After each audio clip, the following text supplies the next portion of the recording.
Now, President Cyril Ramaphosa has called on companies to partner with government to eradicate pit toilets at South African schools.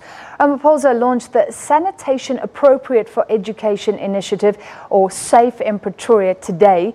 He directed Basic Education Minister Angie Motshekga to conduct an audit and implement a plan following the death of a 5-year-old girl in a pit toilet at a school in the Eastern Cape. 4 years ago, you'll remember, in 2014, Michael Komape died in a pit latrine in Limpopo, and there have been others. Now, non-profit organisation Equal Education is concerned that while the President is speaking about the end of sanitation problems at schools, the Department of Basic Education has appealed against a judgment relating to the norms and standards for infrastructure. Earlier this year, the High Court ordered Basic Education Minister Motshekga to basically fix flaws in the rules for school infrastructure after the lobby group said that there were loopholes. To discuss, we're joined by Equal Education's Parliamentary Officer, Sibabalwe Gcilitshana. Thank you for being with us, Sibabalwe. So you're saying that the right hand's not talking to the left here?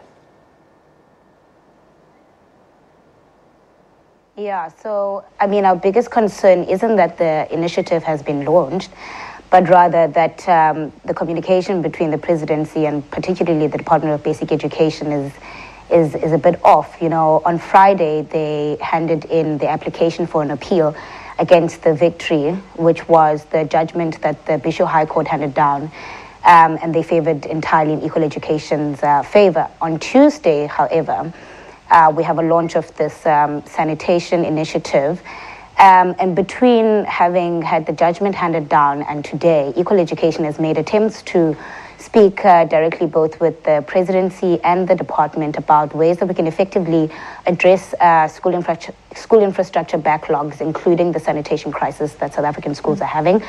But both our written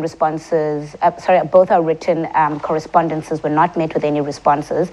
And instead, we're finding that it's very ironic then, you know, on the last day, to file an appeal, do so even though in the media the spokesperson Elijah had spoken about that they've noted the judgment and have no intent to appeal. Isn't this rational if they're basically trying to extend the deadlines? Because as far as I understand, the norms and standards, the requirements for sanitation in schools has been missed. That deadline was 2016. So by appealing the court judgment, maybe the department is trying to elongate the deadline and say, look, there are other factors we have to get this right over time. And yeah, and that's one of the issues that we touched on both in our letter to the president, that when we did receive the judgment, the media sort of commentary from the department was around the fact that they were already in the process of reviewing the law, norms and standards. And our biggest concern is that because the minister is empowered by the regulations and the South African Schools Act to make changes, that perhaps one of the things that they are going to do is now extend these deadlines. Deadlines, by the way, that the department had set for themselves to say that we think that we can meet certain infrastructure sort of like standards by a certain point, but are now coming back to say, firstly, it's not within the competency of the department, and that the High Court is in fact in the wrong or has erred in their judgment to rule in our favor. They're saying, as I understand Basic Education, that look, there are a lot of people involved in building toilets. The Department of Public Works, electricity needs to be provided to some of the schools, so you get a whole lot of different players. She's saying, you know, Basic Education can't build the schools. Do you think that's an excuse? No, I mean, yeah, I mean, definitely it's an excuse, but the one thing that has come out of the judgment, firstly, is that it is unconstitutional of the Department of Basic Education to have what was termed actually as the escape clause, which basically says that unless there is sort of cooperative governance, they can't meet the norms and standards. But that isn't an issue that South African learners across the country should have to be thinking about. There's a law that had deadlines. First deadline is going to be missed, and essentially what the department is saying is that it's on its way to meeting the it's on its way, to not meeting or missing the 2020 deadline. And what they're trying to do is run interference. But more concerning, beyond the fact that they are potentially trying to extend the deadlines, is that the department itself is having a bit of a problem when it comes to the data that they're collecting on the ground. So for instance, the NEIMS report, which is the National Education Infrastructure Management System report, which was released in January this year, claims that there are about 4,700 schools that have plain pit latrines as the only means of sanitation. Later on, Cyril Ramaphosa mandated the department to come up with an extensive plan and costed way to sort of eradicate these pit latrines. The department completed a rapid report, which then said that there were actually 5,700 schools that that only had plain pit latrines.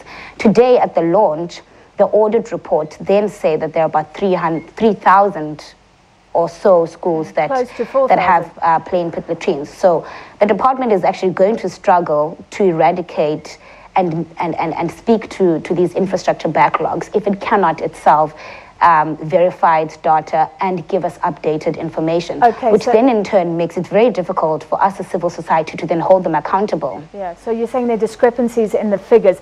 I want to throw in a quick last question. The only year that I heard the president speak about was 2030, linked to the UN Sustainable Goals, linked to good sanitation across the world. Did you hear any other years, or do you think that he's trying to give South Africa space and time to deal with this solution?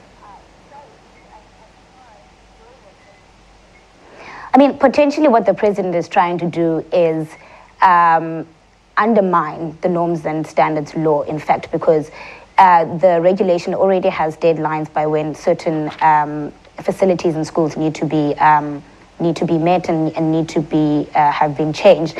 But by linking this change to Sustainable Development Goals and the NDP, which is 2030, makes it seem as though this can only be realizable in the future, but really the right to basic education is immediately realizable. And by the department appealing this norms judgment, they're essentially trying to not only extend their time, but also escape the responsibility that they have to fix infrastructure in this country. So what we are saying to the presidency and to the department is appealing to them to drop their application for an appeal against the judgment. What it's doing is wasting resources, time and effort that actually should be going into building schools. Equal education doesn't want to be going back to court, you know what I mean? It's an extensive, long process, but what we're seeing is the more that they drag this out, the more that learners on the ground suffer. And earlier you mentioned about Michael Komape, who passed away in 2014, and the same thing happened to Lumka Mkethwa, who passed away earlier this year. We don't want to have to see accounts continuously of such things happening to our children. So we're really hoping that... Sibabalwe, just in a few seconds, there was a silent protest, a few women today. Were you part of that? What was that about? And then we have to end. Oh, yeah. So I wasn't part of that, but we had our General Secretary, Noncedo Madube-Dube, an LC member, Lesego, from our Joburg office, as well as our Deputy Co-Head of Policy and Training, Hopelang, who were in the silent protest inside. Equal Education was not invited as a guest to the sanitation launch this morning, which was one of the reasons that prompted the silent protest, that as big stakeholders and people who have voice in not only the industry or the sector, but particularly in changing the face of school infrastructure in this country, it made no sense that we were not in the room in a capacity to participate properly and to help forge the way, especially with a lot of our research showing that there are problems in the way that the department is conducting its data collection. So the silent protest was really to push back to the department and to remind them that their acts are disingenuous to, on Friday, submit an application to appeal the very same judgment that binds them to actually fix the laws. To fix infrastructure in the country. All right, thank you very much. Sibabalwe Gcilitshana from Equal Education, the educational lobby group.